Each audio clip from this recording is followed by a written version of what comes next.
ये खड्डे हमने खुद खोदे हैं। जब इलेक्शन आती है ना, जब हम वोट डालते हैं जाति पे, हिंदू हिंदू हिंदू मुस्लिम सिख, उससे मरते हैं। जब तो मनमोहन सिंह प्रधानमंत्री था, राष्ट्रपति मुसलमान था, तब तो हिंदू खतरे में नहीं आया।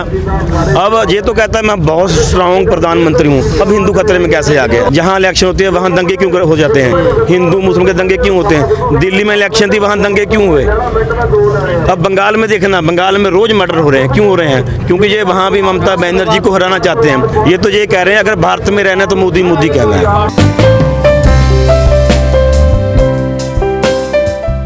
ये काले कानून आज रद्द कर दें, हम तो आज अपने गांव चले जाएंगे। हमें जहाँ बैठने को शौक थोड़ी है। ये कहते हैं जहाँ उग्रवादी आ गए, आप ऐसे करो, आप उग्रवादी को मौका क्यों दे रहे हो? आप काले कानून वापस कर दो, हम चले जाएंगे। उग्रवादी तो तब बनेंगे अगर जहाँ बिठाएंगे, हम चले जाएंगे। बात ऐसे हमारे लिए ये हमारी होंद की लड़ाई है, इसी से हमारी रोटी चलती है, इसी से हमारा घर बार है। हम जॉब नहीं करते, कोई 90% किसान खेती ही करते हैं, उनके घर में कोई जॉब नहीं करता। हम कहाँ जाएंगे? लेकिन प्रधानमंत्री कह रहे हैं वो आप लोगों को आत्मनिर्भर बनाना चाहते हैं। कैसे बनाएंगे? वो तो अंबानी अडानी कॉर्पोरेट को आत्मनिर्भर कर रहे हैं। उन्होंने बोला था स्वामीनाथन रिपोर्ट लागू करेंगे। हम बेनती कर रहे हैं उनको, स्वामीनाथन रिपोर्ट लागू करें। जो कानून हमने मांगा ही नहीं, उस कानून का हम क्या करेंगे? वो ये धक्के से हम पे क्यों डाल रहे हैं ये कानून? कह रहे समय की जरूरत थी। बिल्कुल जरूरत नहीं, समय की जरूरत थी स्वामीनाथन रिपोर्ट लागू करना। समय की जरूरत थी पूरे देश के किसानों को देखना, उनके जीवन का स्तर ऊंचा करना। लेकिन वो जहाँ से भूल गए।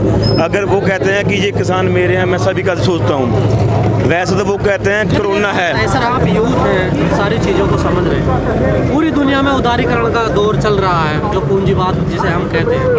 अगर एग्रीकल्चर डिपार्टमेंट में अगर पूंजीवाद आ जाता तो दिक्कत क्या है सर? दिक्कत मेरी बात सुनो, जो भारत है इसको हम दुनिया से कंपेयर नहीं कर सकते।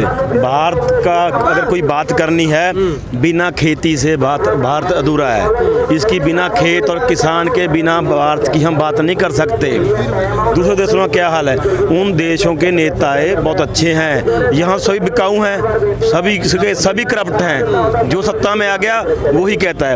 अब क्या हो रहा है? लोग कहते थे कांग्रेस अच्छी नहीं है, लोगों ने वोट इनको डाल दी बीजेपी को।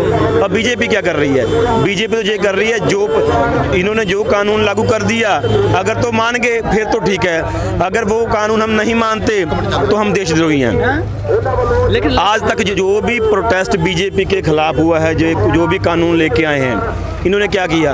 ये तो आतंकवादी आगे शहीन बाग के धरने में क्या किया था? यही काम किया था। अब यहाँ भी कोशिश की, ये तो भगवान की कृपा है, ये पूरा इंडिया आ गया। अगर कहीं हम पंजाबी अकेले होते, अभी तक तो इन्होंने टैग लगा दिया था कि ये तो खालिस्तानी आगे। वो तो उस कृपा होगी भगवान की, हरियाणा वाले आगे, पूरे भारत के लोग आगे, सभी धर्म जहाँ पे हैं, सभी जातियों के लोग जहाँ पे हैं। ऐसे बताओ, जो कानून हम मांग नहीं रहे वो दे रहे हैं। हम तो स्वामीनाथन रिपोर्ट मांग रहे हैं, वो लागू करो। वो क्यों लागू कर रहे हैं? लेकिन आज प्रधानमंत्री ने कहा कि किसानों को टेक्नोलॉजी मिलेगी। प्रधानमंत्री तो सर एक सवाल, पंजाब ने टेक्नोलॉजी को अपनाया और वो एग्रीकल्चर में बहुत आगे गया और राज्यों के। एक बात सुनो, पंजाब और हरियाणा का किसान थोड़ा बहुत अच्छा है। बिहार यूपी में क्या हाल है किसान का? तो अब जो हमारा भी वही हाल करना चाहते हैं। इनको जो बड़ी बड़ी कोठियाँ और गाड़ियाँ अच्छी लगती। नेशनल मीडिया कहता है किसान के लड़के के पास एप्पल का फ़ोन है, ब्रांडेड कपड़े है। क्या बात है? क्या बात है? किसान सड़ी हुई धोती, पटी हुई बनैन, पटी हुई पगड़ी वाला ही किसान होता है। जो किसान सारे देश का पेट भरता है वो अच्छे कपड़े नहीं डाल सकता। ये सब चाल है, बड़े बड़े घरानों से, कॉर्पोरेट से पैसा खाया हुआ है। नीतियाँ तो बना रहा है आरएसएस, नीतियाँ तो वो बना रहा है, तो ये कहाँ जाएंगे?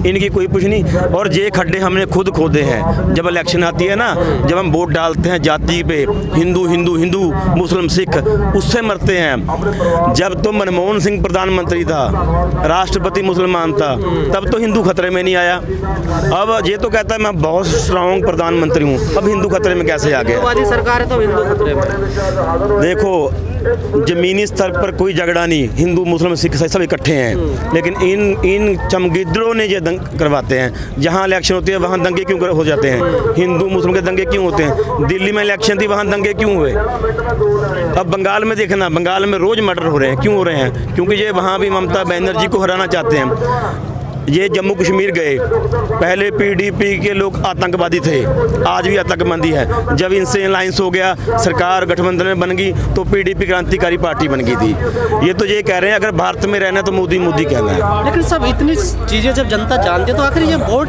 कौन देता है, जीत कैसे जाते हैं? मुझे तो अब ऐसे लग रहा है कि शायद ये ईवीएम का ही, क्योंकि गंदे से गंदा बंदा भी थोड़ा बहुत उसमें जमीर होती है, उसको दिख नहीं रहा। 3 महीने से हम पंजाब हरियाणा में बैठे हैं धरने पे, अब जहाँ बैठे हैं हमारी बहनें माएँ बैठी हैं। वो कौन सा प्रधानमंत्री है जो कहता है कि मैं देश बिकने नहीं दूंगा?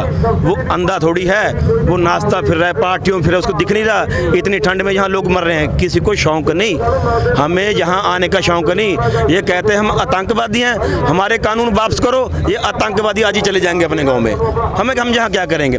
अब सुनो, ये कहते हैं ये जो कानून लेके आए ये किसानों के हक में है। छोटी सी बात बताऊंगा, ये कहते हैं कि अगर बाहर व्यापारी आपके पैसे नहीं देगा 3 दिन के अंदर अंदर, आप एसडीएम के पास जाओ, फिर डीसी के पास जाओ। मान लो ये कोर्ट का भी कर देते हैं बीच में प्रावधान, कोर्ट में कौन से फैसले होते हैं? गांव वाला बंदा तो अगर चौकी में जाना पड़ जाए फिर भी सरपंच को लेके जाता है। एसडीएम का तो बहुत बड़ा रुतबा है। 90% बंदों ने कभी जिंदगी में ऐसे में देखा नहीं। ये कौन सी बात करते हैं? ये तो सरकार वही कह रही है ना कि किसान के नजदीक सबसे पास में एसडीएम ही रहता, ताकि वो कोर्ट के चक्कर न लगाए। मिलता ही नहीं एसडीएम कहाँ मिलता है? मैं MA BEd हूँ, हमने तो कभी देखा नहीं। मेरे चाचा चेयरमैन है, हम नहीं मिले उससे कभी एसडीएम से। ये तो सब 100% में थे, 99% बिकाऊ हैं हमारे ऑफिसर मंत्री सभी। वैसे बताओ जो जमीन ठेके पे ले, ये बताइए रास्ता क्या निकलेगा आखिर? सरकार रास्ता ऐसे है, अगर तो ये इकट्ठ होता किसी राजनीतिक पार्टी का, वो 2 दिन 4 दिन में भाग जाते, डंडे पड़ेंगे भाग जाते। ये इकट्ठ किसी राजनीतिक पार्टी का नहीं, ये इकट्ठा है हमारा खुद का, हमारी ज़मीर और ज़मीन का। हम ज़मीन के बिना हमारी होंद नहीं, हम ज़मीन बिना मर जाएंगे, ठीक है ना। हम जहाँ आए हैं अपना घर द्वार छोड़ के जहाँ बैठे हैं, सरकार को हर हालत में माननी पड़ेगी। ये कानून रद्द करने पड़ेंगे। हम संशोधन में भी नहीं आएंगे। हमने अपने नेताओं को बोल रखा है कि अगर कोई बिक गया हम उसे मार देंगे। क्यों? हाँ, क्योंकि ये नेताओं की नहीं, ये हमारा कोई नेता बिक सकता? कौन नहीं बिक सकता? पूरा भारत बिका हुआ है सभी। जब हमारा प्रधानमंत्री बिक जाते हैं, ये तो नेता है। लेकिन आज तक की भगवान की बड़ी कृपा है, ठीक चल रहा है। लेकिन हम इन्हों पंजाब में बोल के आए थे कि अगर कोई बिक गया पंजाब में बढ़ने नहीं देंगे, जहीं मार के जाएंगे, क्योंकि ये लड़ाई ऐसे नहीं है, ये हमारी ज़मीन की है। अगर हमारी ज़मीन, आपको पता है हमारे गांव में रिश्ते भी ज़मीन से होते हैं, जिसके पास ज़मीन ना उसका रिश्ता बहुत कम होता है। यूपी में तो ऐसा नहीं होता। यूपी में क्या हो गया? यूपी मार तो दिया सारा यूपी, तो पंजाब में हमारे में नौकर लग गया। वो क्यों नौकर लग रहे हैं यहाँ पे आके? वो भी इंसान है, हम भी इंसान हैं। एक हरियाणा और पंजाब के किसानों की कोठियाँ गाड़ियाँ दिख रही थी ने कि उसको भी कैसे ख़त्म करें, लेकिन वो बैठा है। अब हम आगे, हमारे साथ पूरा इंडिया आ गया। ये पंजाब और हरियाणा को ख़त्म कर रहे थे, लेकिन ख़त्म करते करते पूरा इंडिया जाग गया। अब कहते थे असल में ना वो भगवान बहुत बड़ी चीज़ है। मोदी के सामने विपक्ष में कोई है नहीं था, लेकिन ये जहाँ से मोदी का 0 लाइन शुरू हो गया, डेडलाइन, हम 0 करके जाएंगे। हम तो ये कह रहे हैं हमारे आज कानून वापस करो, हम अपने घर जाएंगे, हमें कोई शौक थोड़ी है। सर के जो जियो के प्रोडक्ट है उनका भी बहिष्कार किया। बिल्कुल, जो कॉरपोरेट घराने हैं हम सभी का बहिष्कार करेंगे, क्योंकि उनका सीधे लिंक है इनके साथ। अब मोदी जी हमारे साथ तो हाथ मिलाते नहीं। मोदी जी अंबानी अडानी के साथ ही रहते हैं। अडानी अंबानी तो 2 हैं, ये पता नहीं कितने अंबानी अडानी लुके हुए हैं, छिपे हुए हैं, जो पता नहीं हमें। मतलब सीधी सी बात ये है, ये समझते हैं कि किसान अनपढ़ है। हम तो मांगते हैं स्वामीनाथन रिपोर्ट लागू करो जिससे हमारी आय दुगनी हो। वो क्यों नहीं करते? 2 करोड़ नौकरियां क्यों देते? ये कहते हैं हम पे एतबार करो, कैसे कर लें? 15 लाख का बोलकर फिर कहते हैं जुमला है ये, ठीक है ना। इनको तो जहाँ ये अच्छे हैं। और एक सबसे बड़ा हरियाणा में वो दिग्विजय चौटाला मर गया। अगर उस दिग्विजय चौटाला, हम तो पंजाब से हैं, लेकिन उसकी रैलियों में हम जाते रहते, क्योंकि उसकी एक छवि बन गई थी, कोई वो किसान हितैषी है। जब GST लगा ट्रैक्टर पे, उसने ट्रैक्टर रैली निकाली थी।